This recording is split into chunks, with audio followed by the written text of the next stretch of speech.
Hi, I'm Nicole, and welcome to the Produce Made Simple Kitchen. We are here to inspire you to eat more fresh fruits and vegetables. And it's all about being simple, but it's also about eating well on a budget.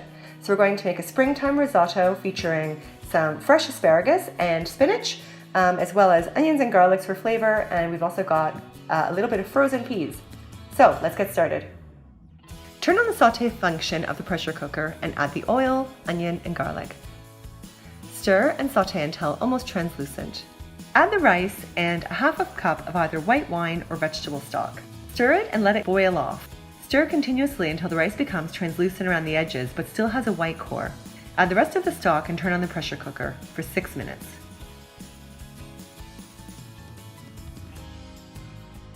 When the time's up, do a quick release, but be careful not to burn yourself.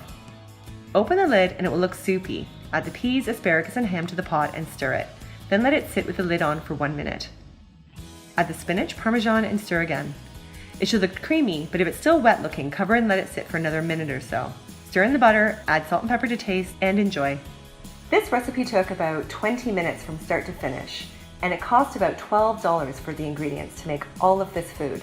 You can feed your family and have leftovers for the next day's lunch. Please like, comment, and subscribe for more Produce Made Simple. Bye!